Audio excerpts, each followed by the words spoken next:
So let me get back to that because this is so important. The evidence they found in the grave. And one of the horrific things I find out about this case, they are not telling us how Veronica and hang on, let me put the picture up on the screen. How Veronica and Jillian, how they were killed. And we don't know specifically where they were killed. And you think of the horrific thought of, could they have been buried while still alive? And just think of how horrendous. But I don't put anything past these people. These people are savages, There they are up on the screen. But, we're missing the fifth. I'll put the fifth up there. Here's the one with the fifth. They set up an ambush. They ambushed these poor women, right? And then everything was planned, and then they go to bury them in the 15-foot deep ditch. And thank God they're such geniuses. They bury their own stuff, and they have burner phones that led the police right to the location. And also that what they did, thank you, they opened up their stupid big mouths. But that's great. That's great for law enforcement, not great for them. Let me go back to this. We'll show some of the items that they left. Ball caps and cloth gloves with possible blood on all of them. Documents also state that the latest suspect charged for the murders, Paul Grice, went to a witness's house after the arrest of the 4 other suspects. While there, documents say Grice asked how long DNA would last on clothing in the dirt in a 15 feet.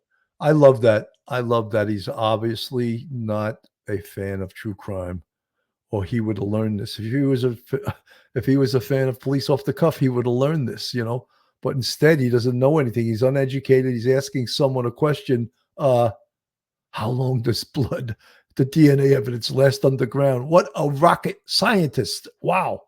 He must have invented the theorem E equals MC squared. What an absolute genius, And then that wasn't enough. Then he's asking people, does anyone know anyone that could get my family and I into Mexico?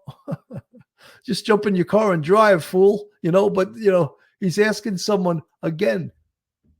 Premeditation shows what Mike Geary would be proud of me to say is consciousness of guilt. He's guilty and he's trying to escape, and he's trying to get his family to go with him. Folks, this is Police Off the Cuff, real crime stories. If you like real crime, true crime from a police perspective, then you're in the right place. And if you're not subscribed, go on our YouTube, hit that subscribe button, give us a thumbs up, ring that bell, share us with your friends and your family. And if you want to contribute to us, we have a Patreon with 4 different levels. I'm missing my thumb there. I'm showing you 4 different levels. And we have a YouTube channel membership with 5 different levels. And Rock Chalk just donated 10 Police Off the Cuff memberships. So I'm going to have people from all over the world. We are the world. We are the children. You're going to come on Police Off the Cuff. Join us. Join the Police Off the Cuff family. Let me go back to this to show what these geniuses threw in the ditch with these poor women. Feet deep hole if DNA would survive in churned dirt, and if the source knew how to get a guy and his family to Mexico. They deserve to rot and burn in the depths of hell for all I care. And the next phase of this case will be collecting and reviewing physical evidence with no firm trial dates ironed out just yet. We'll update you as we learn more. So this could be, this case, again, it's just like, it's like the Koberger case in Idaho. I'm not comparing it to that case, but what I am making a comparison to is how long it'll take this case to go to trial. It could take years and years, right? The Gilgo case, they just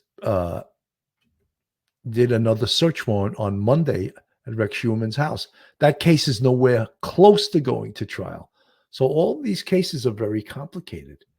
And much of the complication comes from, our system and the need to be fair and to share the evidence with the defense in something called discovery, right? So we have to share that evidence.